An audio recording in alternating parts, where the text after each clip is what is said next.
Hello students, this class is for class 9 and today we are discussing about the language of chemistry. So we are discussing about how to balance a chemical equation and have discussed two examples. Today we will solve more one chemical equation, that is how to balance it. So let's start the class. And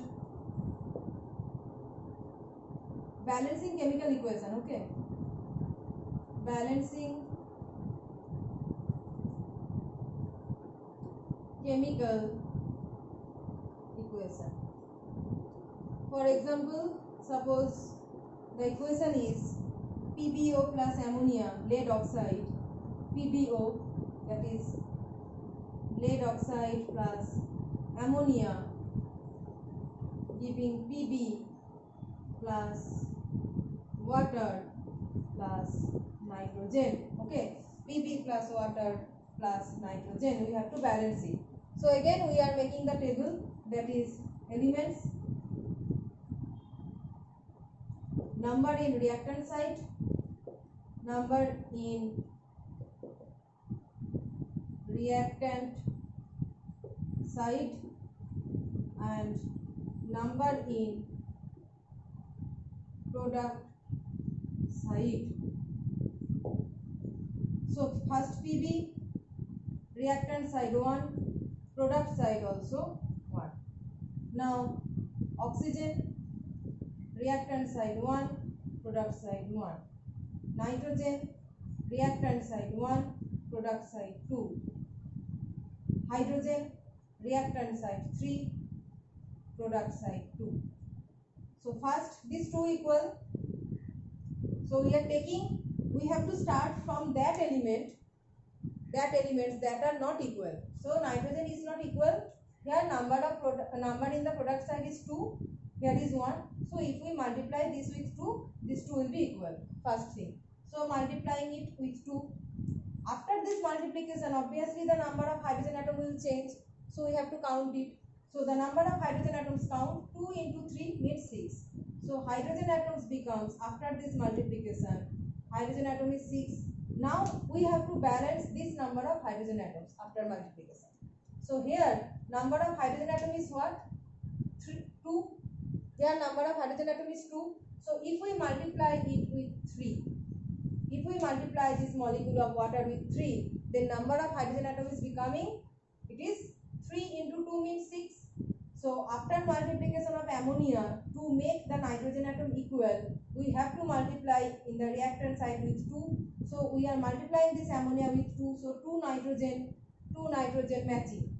So after this multiplication, the number of hydrogen atom has changed to 6. So to make the number of hydrogen atom 6, in the product side, we have multiplied water with 3. So 3 into 2 here also 6.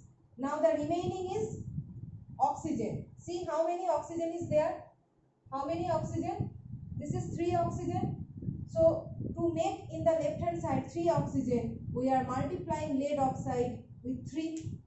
Okay. Here oxygen atom is 3. It has become the number of oxygen atoms. So in the left hand side, the number of oxygen atoms should also be 3. So we are multiplying lead oxide with 3. So 3 oxygen atom. Again, now see the number of lead. In the left hand side, the number of lead is 3. So if we multiply the product side with 3, then it becomes a perfect balanced equation. So repeat the steps. First, writing the elements, number in reactant side, number in product side, number of nitrogen atom is different and hydrogen atom is different. First, we are trying to equate the number of hydrogen atom. Hence, we are multiplying with 2 in the reactant side. So to make the nitrogen atom equal, we are multiplying ammonia with 2. So 2 nitrogen becomes equal. Next step, we are counting the number of hydrogen atom, and we have seen that number of hydrogen atom has become 6 here. So to make the number of hydrogen atom 6 in the product side, we are multiplying water molecule with 3. So after multiplication, number of hydrogen atom here also is 3 into 2, 6. So hydrogen equal, nitrogen equal. Okay. Remaining is oxygen and lead. So in oxygen, after this multiplication with water, 3 oxygen here becomes, and so we are also multiplying lead oxide with 3. So after this multiplication, oxygen atoms becomes 3 here, but the number of lead has changed now. It is 3 also. The number of lead is 3 also. So we are multiplying the right hand side lead with 3. So count it. 3 lead, 3 lead. Oxygen is 3, 3. 3 into 2, 6 hydrogen, 6 hydrogen. Nitrogen is 2, nitrogen is 2. So balanced chemical equation. Okay. So you will practice the remaining balanced equation. Now the next point is, what does a balanced a chemical equation or a balanced chemical equation convey? So if I give like information conveyed by a balanced chemical equation, what are the informations? Informations conveyed by a balanced chemical equation. Information conveyed by a balanced chemical equation.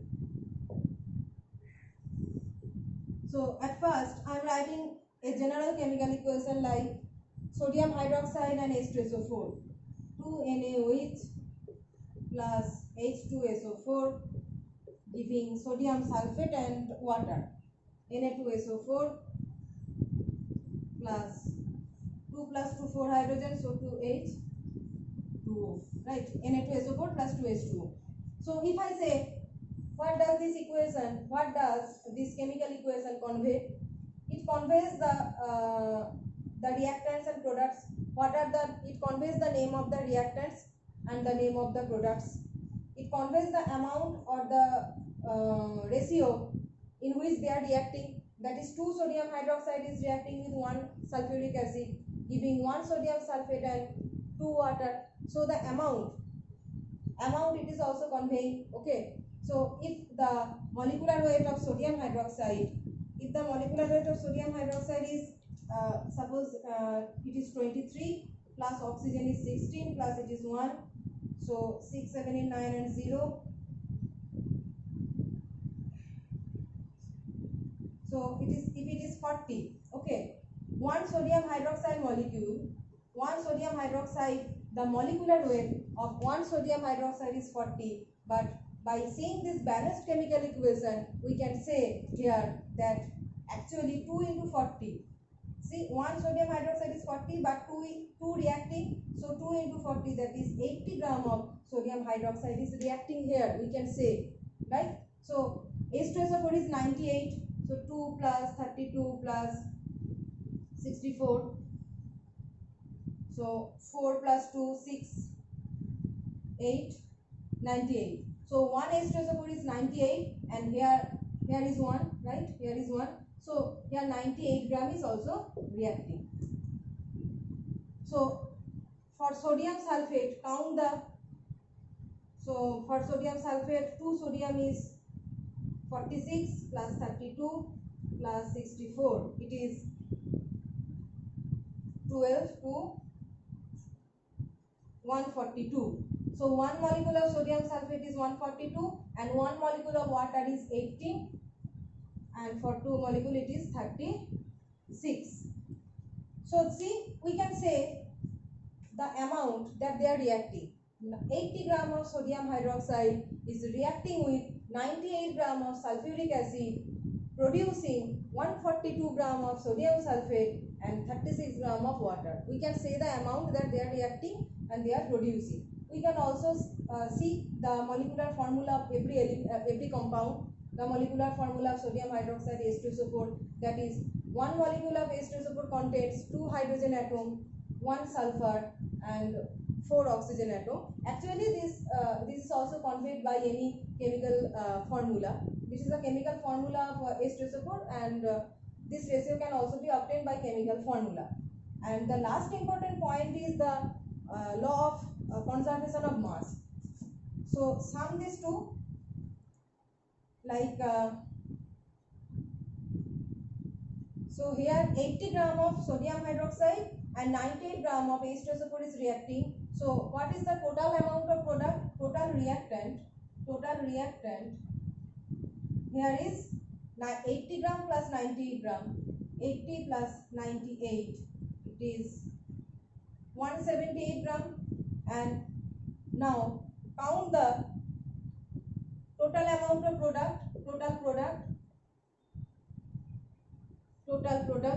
product is here 142 sodium sulfate and 36 water. So 142 plus 36, it is giving 178. See, these two values are same values. That means after the reaction the amount is same. Total reactant 178 gram. After the reaction total product is also 178 gram. That is this it proves the law of conservation of mass. So a balanced chemical equation proves a balanced chemical equation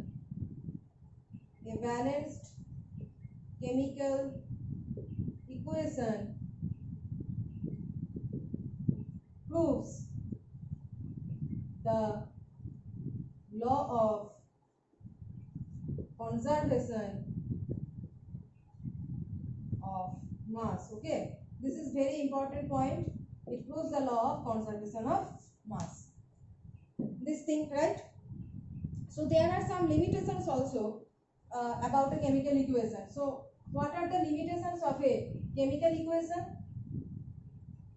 Limitations of a chemical equation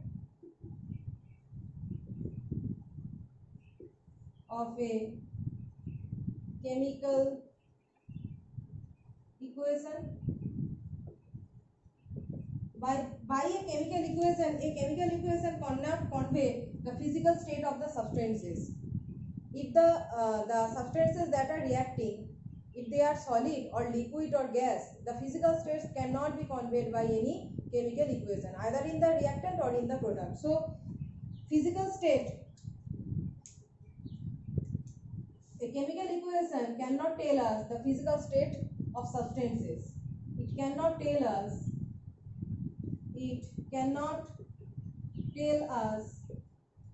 the physical state.